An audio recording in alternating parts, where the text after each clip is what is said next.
नमस्कार, अग्निपथ देख रहे हैं आप और मैं हूं आपके साथ राखी। भाजपा अध्यक्ष नितिन नबीन ने पद संभालने के 209 दिन बाद सोमवार को 65 सदस्यों की कार्यकारिणी का ऐलान कर दिया। नई टीम के साथ 2027 के राज्य विधानसभा चुनाव और 2029 के लोकसभा चुनाव का सियासी खाका तैयार किया गया है। नई टीम में राम माधव को उपाध्यक्ष और स्मृति ईरानी को महासचिव बनाकर वापस लाया गया है। वहीं राजस्थान की पूर्व मुख्यमंत्री वसुंधरा राजे उपाध्यक्ष बनी रहेंगे। राष्ट्रीय संगठन मंत्री बीएल संतोष भी पद पर बने रहेंगे। नितिन नबीन की नई टीम में 13 उपाध्यक्ष, 8 महासचिव, 16 सचिव और 28 सदस्य शामिल हैं। 55 साल की औसत उम्र वाली नितिन नबीन की टीम में 12 महिलाएं हैं। यूपी से 2 मुस्लिम चेहरों तारिक मंसूर और बासित अली को शामिल किया गया है। भाजपा आईटी सेल के प्रभारी अमित मालवीय को हटा दिया गया है। दीपक महस्के उनकी जगह लेंगे। भाजपा के सबसे युवा राष्ट्रीय अध्यक्ष नितिन नबीन की नई राष्ट्रीय टीम के सामने चुनावी जीत के सिलसिले को बनाए रखने, क्षेत्रीय संतुलन साधने और संगठन को आधुनिक बनाने की एक बहुत बड़ी और त्रिकोणीय चुनौती है। 7 महीने पहले पार्टी की कमान संभालने के बाद इस नई टीम का ऐलान करीब 1 दशक बाद भाजपा का पहला सबसे बड़ा संगठनात्मक फेरबदल है। नितिन नबीन की नई टीम के सामने आगामी चुनावी रणनीतियों और संगठनात्मक संतुलन को बनाए रखने की बेहद बड़ी और अहम चुनौतियां हैं। इस नई टीम में युवा और नए चेहरों को भारी तरजीह दी गई है, जिसके कारण पार्टी के भीतर पुरानी पीढ़ी और नई पीढ़ी के बीच तालमेल बिठाना सबसे बड़ी परीक्षा होगी। हम विस्तार से आज चर्चा भी करेंगे और किनको बाहर किया गया है, जिन लोगों को रखा गया है वो आगे किस तरह की महत्वपूर्ण भूमिका निभाएंगे, इस बदलाव के क्या मायने हैं, विस्तार से चर्चा करेंगे। कुछ प्रतिक्रिया है, पहले वो सुनाते हैं। मैं तो बहुत एक्साइटेड हूँ। बीजेपी का नेशनल टीम का सूची जब पब्लिश हुआ तो बहुत अच्छा लगा, क्योंकि प्राइम मिनिस्टर नरेंद्र मोदी जी का अब सोच देखिए किस तरीके से अपना टीम बनाते हैं और हर स्टेट, हर रीजन, समाज के अलग अलग वर्ग और तजुर्बे वाले, एक्सपीरियंस और ऊर्जावान नए चेहरा किस तरीके से मिश्रण करके टीम बनाते हैं। तो हम तो हमेशा अपने आप को हम किस्मत वाला इंसान मानते हैं कि मोदी जी के साथ में काम करने का मौका मिल रहा है। राष्ट्रीय अध्यक्ष श्री नितिन नबीन जी ने आज जो नई कार्यकारिणी घोषित की है, मुझे भी पहले भी जिम्मेदारी थी, लेकिन एक नई जिम्मेदारी मुझे दी है। मैं उसके लिए उनका हृदय की गहराई से बहुत बहुत आभार व्यक्त करता हूँ, धन्यवाद देता हूँ। मुझे लगता है कि माननीय प्रधानमंत्री जी, माननीय गृह मंत्री जी, हमारे माननीय संतोष जी और नड्डा जी, सब ने मिलकर माननीय अध्यक्ष जी के नेतृत्व में एक ऐसी टीम का गठन किया है जो सामाजिक संतुलन भी कहीं ना कहीं बना हुआ है। भौगोलिक संतुलन की दृष्टि से, अनुभव की दृष्टि से, अनुभव सत्ता की दृष्टि से भी और संगठन की दृष्टि से भी। तो मुझे लगता है आने वाले समय में संगठन और सत्ता के विस्तार में कहीं ना कहीं राष्ट्रीय अध्यक्ष जी के साथ ये पूरी टीम हनुमान अंगद की तरह कहीं ना कहीं काम करते हुए पार्टी को आगे बढ़ाने का काम करेगी। तो नितिन की नवीन टीम है और कितने आउट और कितने इन हैं, और जिस तरीके से जिन लोगों का एक औसत उम्र रखी गई है 55, उसके अकॉर्डिंग जितनी महिलाओं को जगह दी गई है और जिन चेहरों को लाया गया है, देखिए ये एक पूरी टीम बनाना और इसी के अकॉर्डिंग आगे चलना, और एक इसका उद्देश्य हम बिल्कुल समझ सकते हैं, क्योंकि इलेक्शंस बैक टू बैक हैं। आप 27 की बात करिए, 29 की बात करिए, ये एक बहुत बड़ी महत्वपूर्ण भूमिका होगी। और 65 जो एक नाम है, ये छोटी सी बात नहीं होती है। तो काफ़ी मंथन के बाद ये चीज़ें हुई हैं। कितनी फ्रूटफुल भारतीय जनता पार्टी के लिए ये सही होंगी, साबित होंगी, हम विस्तार से चर्चा करेंगे। हमारे साथ मेहमान जुड़े हैं। सबसे पहले आपका परिचय करा दें। भारतीय जनता पार्टी का पक्ष रखेंगे अनिल गोयल। अनिल जी, बहुत स्वागत चर्चा में जुड़ने के लिए। कांग्रेस का पक्ष रखेंगे डॉक्टर पवन डोंगरे। पवन जी, आपका भी बहुत स्वागत है। और राजनीतिक विश्लेषक हैं मनीष कुमार गुप्ता। मनीष जी अब से कुछ देर में हमारे साथ कनेक्ट होंगे, उनका भी स्वागत है। चर्चा की शुरुआत में अनिल जी पहले आपसे ही करूंगी। मुझे सुन पा रहे हैं अनिल जी? मेरी आवाज पहुंच रही है? बुला रही है राखी जी। हाँ अनिल जी, नितिन की, हाँ ठीक है, नितिन नवीन की एक नवीन टीम, और ये बात बिल्कुल सही है, कितने बाहर हुए हैं, कितने इन हुए हैं, लेकिन जो नाम हम जितना देख पाए हैं, समझ पाए हैं, काफ़ी कुछ ऐसे लोगों को भी वापस से लाया गया है। उसके पीछे की एक स्ट्रैटेजी पार्टी की हो सकती है, लेकिन आगामी इलेक्शन से यदि मैं जोड़ के समझना चाहूँ तो कितनी बड़ी जो है वो एक आपको फ्रूटफुल रिजल्ट देगी, क्या एक रणनीति आगामी इलेक्शन को लेकर है, और ये भी हमें देखना है कि जो एक एज का क्राइटेरिया रखा गया है उसको कैसे बैलेंस करेंगे, क्योंकि हर वर्ग से यहाँ पे लोग हैं। राखी जी, हमारा जो संगठन है, विशेष करके भारतीय जनता पार्टी का, इसमें युवा भी है, अनुभव भी है, तजुर्बा भी है, महिला भी है, अल्पसंख्यक भी है, पूरे देश के क्षेत्रता का भी ध्यान दिया गया है और सभी अनुभवी इस कार्यकर्ताओं को इस संगठन में शामिल किया गया। एक बात बड़ा स्पष्ट है कि हमारा शीर्ष नेतृत्व जिस भी कार्यकर्ता को जहां भी उपयुक्त समझता है, वो कार्यकर्ता वहां पर बखूबी काम करता है। और ये हमें कोई पद नहीं मिला है, ये नहीं, निश्चित तौर पर सबको एक जिम्मेदारी मिली है और उस जिम्मेदारी निभा करके हमें देश की सेवा करनी है, हमें समाज की सेवा करनी है, हमें संगठन का विस्तार करना है। तो अब अगर हम चुनाव की दृष्टिकोण से भी देखें तो उत्तर प्रदेश से 8 लोग लिए गए और इसी तरीके से पूरे देश को ध्यान में रखते हुए जहां पर जिनको आवश्यकता है उस आवश्यकता पूर्ति करते हुए सभी को रखा गया। और आपने एक बात देखी होगी कि हमारे यहाँ संगठन से सरकार में या सरकार से संगठन में कोई भी अदला बदली पार्टी नेतृत्व के द्वारा करती है तो कहीं भी कोई विरोधाभास नहीं होता, क्योंकि अगर हम संगठन में हैं तो भी सेवा करनी है, सरकार में है तो भी सेवा करनी है। यहाँ पर कोई मेवा लेने के लिए नहीं आता, यहाँ पर निश्चित तौर पर पार्टी का, संगठन का, देश हित में काम करने के लिए लोग आते हैं और उसकी उसी तरह से जिम्मेदारी मिलती है। प्रत्येक कार्यकर्ता को, संगठन की प्रत्येक कार्यकर्ता पर नजर होती है, जहां पर जिस कार्यकर्ता को उपयुक्त समझा जाता है वहां पर उनको ड्यूटी लगा दी जाती है। लेकिन इसका मतलब ये नहीं हमारे पास बाकी कार्यकर्ता उपयुक्त नहीं है, वो एक से एक उपयुक्त कार्यकर्ता हमारे पास मौजूद हैं। और फिर भी अब सैकड़ों कार्यकर्ता एक पोस्ट के लायक हो तो उसमें किसी एक को ही चुनना होता है। तो निश्चित तौर पर नवीन जी ने जो टीम बनाई है, हजारों कार्यकर्ताओं के, हजारों उपयुक्त कार्यकर्ताओं के बीच में से 65 कार्यकर्ताओं को निकालना और उनको जिम्मेदारी देना, निश्चित तौर पर पूरी टीम को भी बहुत बहुत बधाई जो नई टीम बनी है। और ये हमारे कुशल नेतृत्व की पहचान है। आप ये बात जहां देखेंगे, पीयूष गोयल जी हैं, केंद्र में मंत्री थे, पार्टी ने सोचा उनको वापस संगठन में देना, संगठन में रहे, पहले संगठन में थे, फिर सरकार में आए, सरकार से फिर संगठन में आए। तो निश्चित तौर पर हमारी पूरे भारतीय जनता पार्टी जो कार्यकर्ता है, बूथ लेवल से लेकर के राष्ट्रीय नेतृत्व तक एक कार्यकर्ता के रूप में काम करते हैं। और आपने एक बात और देखी होगी कि माननीय प्रधानमंत्री नरेंद्र मोदी जी ने जब नितिन नवीन जी राष्ट्राध्यक्ष बने तो उन्होंने स्पष्ट कहा कि मैं इनका कार्यकर्ता हूं, ये मेरे नेता है। इतना बड़ा व्यक्ति, इतनी बड़ी बात कहना एक मैसेज है कि हम संगठन को सर्वोपरि मानते हैं। ठीक है, सरकार अपना काम करेगी, संगठन अपना काम करेगी और संगठन का काम चुनाव लड़ना है, संगठन का काम संगठन को मजबूत करना है, संगठन का काम हमको बूथ लेवल तक अपने अपने कार्यकर्ताओं को तैयार करके पार्टी नेतृत्व के हिसाब से समाज सेवा में लगे रहना है। हमारे जितने भी काम होते हैं संगठन के अंदर भी सब सेवा भाव से ध्यान में रखकर काम होते हैं कि यहाँ पर हम, चाहे वो सफाई अभियान चलाना है या किसी की जन्म शताब्दी वर्ष मनाना है या कोई भी सेवा कार्य करना है, जैसे मतलब मेडिकल कैंप लगाना है, भंडारे लगाने हैं, ब्लड डोनेशन लगाने हैं, हम संगठन में भी सेवा ढूंढते हैं, सरकार में भी सेवा ढूंढते हैं। और इसीलिए हमारी देश की जनता आज भारतीय जनता पार्टी स्वीकार कर रही है। और भारतीय जनता प्रत्येक कार्यकर्ता हर परिस्थिति से निपटने के लिए हमेशा तैयार है। ठीक है, पवन जी मुझे सुन पा रहे हैं? जी हाँ राखी जी, क्लियर आवाज आ रही है। पावन जी, वैसे तो ये भारतीय जनता पार्टी की नई टीम है या नई कार्यकारिणी है, लेकिन मुझे ऐसा लगता है कि एक विपक्ष में होने के नाते जिन लोगों की एंट्री हुई है, जिस तरीके से, क्योंकि रणनीति तो इसके पीछे की साफ समझ में आ रही है, चाहे अगले विधानसभा चुनाव हो या लोकसभा हो, जब टीम बदलती है या टीम में किसको इन किया, किसको आउट किया, ये पूरी स्ट्रैटेजी होती है।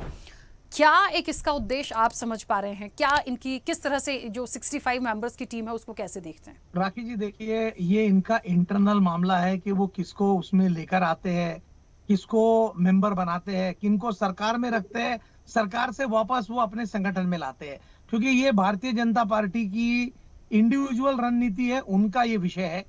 कांग्रेस देश हित के लिए जो मेहनत करती है वो करती जाएगी। कांग्रेस भारत के लिए जो उनको सटीक और अच्छा लगेगा वो करते जाएगी। जहां ऐसा लगेगा कि किसी व्यक्ति ने भारत के संविधान को छेड़ने की कोशिश की, भारत के कोई नुकसान देने की कोशिश की, हम उसका पुरजोर विरोध करेंगे, चाहे कमेटी कोई भी रहो। हम तो शुभेच्छा देते हैं कि जो भी नई नियुक्तियां हुई है, चलिए अच्छा काम कीजिए, आपको सद्बुद्धि दे कि भारत के लिए कुछ अच्छा करे। जैसे अभी गोयल साहब ने कहा कि हम कैंप्स लेते हैं, हम भंडारे लगाते हैं, हम बहुत सारा अन्नदान करते हैं, या जो भी चीजें ये करते हैं। हमारा उनसे यही कहना है कि 2008 के पहले भारतीय जनता पार्टी की इतनी प्रबल उनके पास में फाइनेंस या ये सब नहीं था। अचानक धीरे धीरे करके हर कहीं पर भी देख लीजिए, भारतीय जनता पार्टी के 7 स्टार ऐसे उनके ऑफिसेस बन गए हैं नोटबंदी के बाद में। जो अचानक कैसे आए, क्या है, ये भारतीय जनता पार्टी को ही पता है। और फाइनेंशियल पोजीशन भी 2014 से लेके अब तक जो तगड़ी बनी है, वो लोगों से छुपी हुई नहीं है। चाहे कहां से भी फाइनेंस आया हो, कैसा भी आया हो, हम तो यही आपको कहेंगे कि देश हित में इसका वापर कीजिए, देश की जनता की भलाई के लिए उसका वापर कीजिए, और भारत को आगे लाने के लिए कुछ कर सकते हैं तो पुरजोर तरीके से कीजिए। यही शुभेच्छा भी हम देते हैं। 65 जनों की आपने बॉडी बनाई है, बहुत अच्छी बात है। कंट्रोल नरेंद्र भाई मोदी और अमित शाह का ही रहेगा, ये तो हमको अच्छे से पता है। इसके लिए वो दोनों क्या सोचते हैं, उसके ऊपर पूरी पार्टी लाइन काम करने वाली है, ये भी हमको अच्छे से पता है। हम तो ईश्वर चरणी सिर्फ यही प्रार्थना करेंगे कि भारतीय जनता पार्टी की जो भी नई टीम बनी वो भारत के लिए अच्छी रहे, यही हम अपेक्षा रखेंगे। ठीक है, मनीष जी जुड़े हमारे साथ। चलिए, मनीष जी कनेक्ट नहीं है। हाँ, अनिल जी कुछ कहना चाह रहे हैं, बोलिए। राखी जी, डॉक्टर साहब ने बहुत अच्छी बात करी। मैं डॉक्टर साहब को एक बात याद दिलाना चाहता हूँ। कोई भी संगठन है, किसी भी संगठन को चलाने के लिए 3 चीज की अति आवश्यकता होती है। पहली कार्यकर्ता, दूसरा कार्यक्रम, कार्यकर्ता को कार्यक्रम देना, तीसरा कार्यालय। किसी भी संगठन को चलाने के लिए तीनों महत्वपूर्ण चीजें हैं, और भारतीय जनता पार्टी तीनों चीजों का पूरी तरीके से ध्यान रख करके अपने कार्यकर्ताओं के खून पसीने की कमाई से संगठन चलाती है। पार्टी आज निश्चित तौर पर, पवन जी आप सुन लें, आज इसकी बात नहीं है। जब से भारतीय जनता पार्टी का गठन हुआ है, उससे पहले जनसंघ के टाइम से ले लो, उसके बाद भारतीय जनता पार्टी टाइम से ले लो, भारतीय जनता पार्टी निश्चित तौर पर आजीवन सहयोग निधि के नाते एक कार्यक्रम चलाती है। प्रत्येक कार्यकर्ता से हर साल 1000 से लेकर के 10,000 रुपए तक का डोनेशन लेती है एक संगठन चलाने के लिए, और उस डोनेशन के बल पर हम अपने संगठन को चलाते हैं। मिनिमम खर्चे पर कैसे संगठन को चलाएं, वो निश्चित तौर पर हमारे एक एक कार्यकर्ता पर आता है, क्योंकि लगभग काफी अधिक 50 से 60% 70% कार्यकर्ता वो हैं जो आरएसएस से निकल करके बीजेपी में आए हैं, और आरएसएस में निश्चित तौर पर कम से कम खर्चे में कितना अच्छे से कार्यक्रम अगर करना है, तो आप भी एक बार आरएसएस में जाएंगे तो निश्चित तौर पर आपको भी पता चल जाएगा कि संगठन कैसे चलता है, काम कैसे होता है, कम से कम पैसे में अच्छा कार्यक्रम कैसे होता है, सबका सहयोग लेकर कार्यक्रम को कैसे करा जाए। तो ये जो आपने कार्यालय के पर वो करा, आपके भी कांग्रेस के भी कार्यालय हैं, कांग्रेस के कार्यालय कांग्रेस के अपने हिसाब से। अब कांग्रेस के कार्यकर्ता अगर कहीं सेवा भाव से काम ना करे, वो मेवा भाव से काम करे, तो वो कांग्रेस की अपनी सोच है, उसमें भारतीय जनता पार्टी को कोई रोल नहीं है। हमारा भारतीय जनता पार्टी कार्यकर्ता सेवा भाव से काम करता है, जेब से खर्च करके काम करता है, उसके ऊपर कहीं से कहीं तक भी कोई आरोप आक्षेप नहीं है कि हम कहीं भ्रष्टाचार को बढ़ावा देते हैं। और हम तो निश्चित तौर पर भारतीय जनता पार्टी भ्रष्टाचार मुक्त भारत चाहती है, परिवारवाद मुक्त भारत चाहती है, नक्सलवाद मुक्त भारत को चाहती है, आतंकवाद मुक्त भारत चाहती है। निश्चित तौर पर जितनी भी बीमारियां हैं उन सबसे मुक्त भारत को चाहती है, भारत को आगे बढ़ाना चाहती है। भारतीय जनता पार्टी प्रत्येक कार्यकर्ता, भारतीय जनता पार्टी के सभी मंत्री, हमारी पूरी सरकार देश की सेवा में ये जो आपकी 65 सदस्यीय जो टीम है, इसमें युवाओं को काफी तवज्जो दी गई है, कुछ महिलाएं भी हैं और कुछ पुराने लोग भी हैं। सवाल इस बात का है कि ये बैलेंस कैसे बिठाएंगे? मतलब आप समझ रहे हैं, मैं ऐसे पूछूं कि युवा पीढ़ी और पुरानी पीढ़ी दोनों का बैलेंस कैसे बिठाएंगे? सोच में डिफरेंस हो सकता है, विचारधारा एक हो सकती है, लेकिन काम करने का तरीका, अपने सुझाव, बहुत सारी चीजों का फर्क पड़ता है। तो ये जो तालमेल बिठाना है, क्या इसे चुनौती मानते हैं? राखी जी, कोई चुनौती नहीं। सही मायनों में जो हमारे वरिष्ठ कार्यकर्ता हैं, राम माधव जी हो गए, वसुंधरा राजे जी हो गई, जैसे वरिष्ठ कार्यकर्ता हैं, तो वो निश्चित तौर पर उनका अनुभव हमारी सभी युवा टीम के लिए काम आएगा, और युवा टीम उस सबको मिलकर के काम करेंगे। उनका अनुभव है, युवा शक्ति है, महिला शक्ति है, पूरे क्षेत्र में सभी पूरे क्षेत्र को ध्यान में रखते हुए पूरी टीम को बनाई गई है। और ये मिश्रण है, युवाओं का अनुभव है, युवाओं का और अनुभव का मिश्रण है। ये महिलाओं का मिक्स करके पूरी टीम बनाई गई है जो संगठन को मजबूती करती है। क्षेत्र को ध्यान करते हुए काम करा गया है, अनुभव को ध्यान रखा गया है, युवा नेतृत्व को ध्यान में रखा गया है। सभी को ध्यान में रखते हुए टीम बनाई गई है और वो सब आपस के तालमेल से काम करते हैं क्योंकि सभी अनुभवी कार्यकर्ता हैं। ठीक है। अगर युवा कार्यकर्ता जो युवा भी हैं वो भी पुराने कार्यकर्ता हैं, बीजेपी इसमें पुराने समय से काफी लंबे समय से काम कर रहे हैं, नीचे से लेकर काम करते करते ऊपर तक आए। तो सभी कार्यकर्ता जो मतलब अनुभवी हैं और ज्यादा अनुभवी कार्यकर्ताओं से मिलकर के हम कंधे से कंधा मिलाकर काम करेंगे, मजबूती से काम करेंगे। ठीक है और निश्चित अनिल जी, तौर देखिए पर माननीय प्रधानमंत्री जी की ठीक है अनिल जी, देखिए कुछ माननीय नाम तो ऐसे प्रधानमंत्री हैं, जी की इच्छाओं को पूरा करेंगे। देखिए क्योंकि आपकी एक नई टीम है, भारतीय जनता पार्टी की नई कार्यकारिणी है, अच्छे से काम करे। और इसकी एक बात पवन जी ने भी कही, आप लोग अच्छे से काम कर रहे हैं, बहुत अच्छी बात है, मैं भी वही बात कहूंगी। लेकिन यदि हम पर्टिकुलरली चेहरों की बात करें तो इस पूरी टीम में बहुत सारे ऐसे मेंबर्स हैं जिनको लेके बहुत मनमुटाव पहले हो चुका है। मैं क्योंकि वो चर्चा का पार्ट नहीं है इसलिए मैं नहीं लाऊंगी, और इसीलिए मैंने ये सवाल किया था कि वो बैलेंस बिठाना कैसे उसको संभव होगा। मैं 2-3 नाम लूं, मैं स्मृति ईरानी जी की बात कर लूं, मैं वसुंधरा राजे जी की बात कर लूं, बहुत सारे फैक्टर हैं, समझिए। तो इसलिए मैंने ये सवाल लिया था। बाकी ठीक है, अच्छी बात है, सब एक टीम में हैं, मिलजुल के काम करेंगे तो भारतीय जनता पार्टी को ही उसका फायदा होगा। बस इतनी सी बात थी। हाँ, एक सेकंड अनिल जी, एक सेकंड, पवन जी कुछ कहना चाह रहे हैं। पवन जी बोलिए। नहीं, मैं तो वही, अनिल जी जिस तरीके से बोल रहे थे भारतीय जनता पार्टी के और हमारे कार्यालय के विषय के ऊपर, पूरा देश देख रहा है राखी जी। बैलेंस शीट 2014 के पहले की और बैलेंस शीट 2014 के बाद की, मुझे और कुछ बोलने की जरूरत ही नहीं है। पूरा देश जानता है कि इतना फाइनेंस अचानक कहां से आ गया। यानी 2014 से 2026 आते आते मुझे बताइए, ये परिवारवाद खत्म करना चाह रहे हैं। अमित शाह जी के बेटे जय शाह आज बीसीसीआई से लेके हर जगह पर है, आज कई ठेके उनके पास में है। मैं तो आपको साबित भी कर सकता हूं, आप ऊपर चले जाइए, जहां पर आप अरुणाचल प्रदेश या उस साइड जाइए, पूरे के पूरे कॉन्ट्रैक्ट उनके हैं। और आप यानी यहाँ महाराष्ट्र में भी आइए, आपको सोलार के कई मैं उनके प्रोजेक्ट बता दूंगा। वो छोड़ दीजिए, नितिन गडकरी जी के बेटों के इथेनॉल के बारे में पूरी दुनिया जानती है। यानी एक परिवार पॉलिटिकल एक साइड से रहेगा और उनके बच्चे पूरे के पूरे इंडस्ट्रीज के अंदर पूरा ठेका वर्कआउट करेंगे और फिर ये बताएंगे कि भाई फाइनेंस, कांग्रेस में कभी ऐसा परिवारवाद नहीं रहा। गांधी घराने का कोई भी बच्चे का कोई कॉन्ट्रैक्ट नहीं मिले आज तक के, किसी भी परिवार को नहीं मिला। राजीव गांधी के डेथ के बाद में एक भी लाल दिए की गाड़ी गांधी परिवार में नहीं गई। वो 30 साल से कंटिन्यू खासदार है, लेकिन हमारी सत्ता रहने के बाद में भी उन्होंने कभी कोई मिनिस्ट्री नहीं ली। ये सादगी है और लोकतंत्र के हिसाब से हम उनको जीत के देते हैं। हमारे जो ये होता है लोकतंत्र के हिसाब से हम वहां जाते हैं तो ठीक है, लेकिन फिर भी मैं यही कहूंगा कि जो 65 लोग आपने बनाए, भगवान करे कि वो देश हित के लिए काम करे। मैं तो यही प्रार्थना करूंगा। ठीक है, मनीष जी भी हमारे साथ जुड़ गए। मनीष जी मुझे सुन पा रहे हैं? अनिल जी एक सेकंड अनिल जी एक सेकंड, मनीष जी मुझे सुन पा रहे हैं? जी बिल्कुल।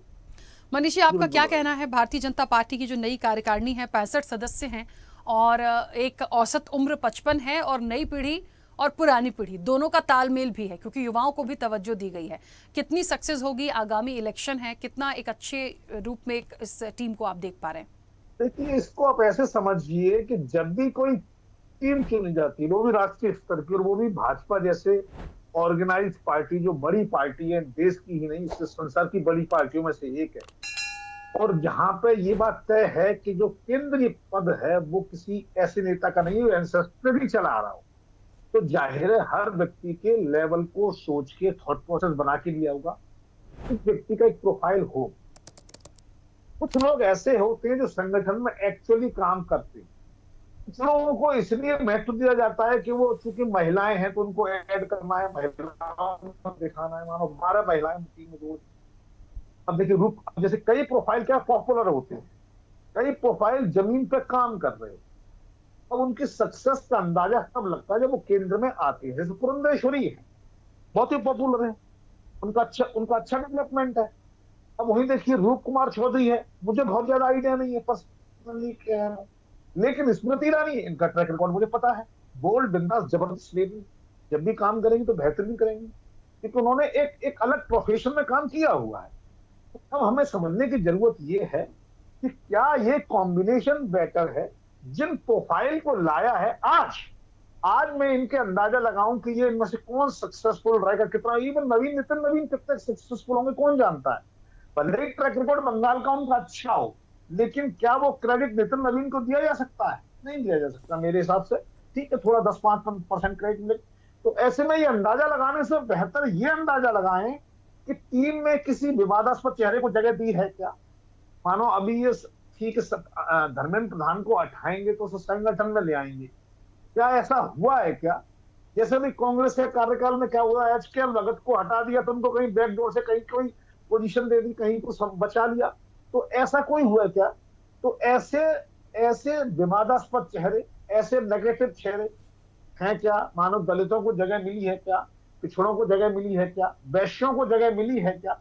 इस एंगल से देखना आज ज्यादा महत्वपूर्ण होगा मेरे हिसाब से। देखिए जैसे, या राज्यवार जगह मिली है क्या? हिंदी भाषी वर्सेस साउथ को कितनी जगह मिली है? हिंदी में जितनी सीट मिलती है उसके मुकाबले साउथ में कितनी सीट मिली, कितना चांस दिया है? अब मानो जो तमिलनाडु में एक बड़े कांग्रेस के बीजेपी के नेता थे, उन्होंने इस्तीफा दे दिया था। केरला के उन्होंने इस्तीफा दे दिया, क्या उनको किसी को पटाकर, किसी को समझा बुझाकर लाए हैं क्या? चर्चा होनी चाहिए। देखिए भाजपा जैसा संगठन जो आसानी से किसी नए कार्यकर्ता को संगठन में जगह नहीं देता, डॉक्टर संदीप पाठक को जगह दे दी, ये मायने हैं। संदीप पाठक को जगह देने का मतलब है वो समझ रहे हैं इस बंदे के अंदर टैलेंट है, उसको तोड़ के लाए या वो पार्टी छोड़ के आए अलग टॉपिक है, लेकिन उस पहली बार में, यानी जिसको पार्टी में आए 6 महीने नहीं हुए, उसको केंद्रीय कार्यकारिणी में और महत्वपूर्ण पोजीशन दे दी, ये भाजपा के बदलते हुए पैटर्न का है। ये देखने का नजरिया देखिए कि क्या ये टीम जो है अनुभवी टीम है या नई टीम है जो नई ऊर्जा से है। अमित मालवीय को हटाया जिस तरीके से, आप देखिए भाजपा अपने सोशल मीडिया के डेवलपमेंट से खुश नहीं है, क्योंकि जिस तरीके से एनजी पे काम हुआ या बेटा ने इस तरह की बातें की, कहीं ना कहीं सोशल मीडिया कमजोर नजर आया, उन्होंने इमीडिएटली डिसीजन लिया। तो मुझे लगता है इस प्रोसेस को, प्रैक्टिस को एनालाइज करने की ज्यादा जरूरी है। बिल्कुल ठीक है, क्योंकि समय की सीमा है। कुछ कहना चाह रहे थे अनिल जी, बहुत जल्दी से कंप्लीट करिए। मैं बड़ा स्पष्ट कह रहा हूं कि आपने एक तो स्मृति ईरानी और वसुंधरा राजे के बारे में कहा।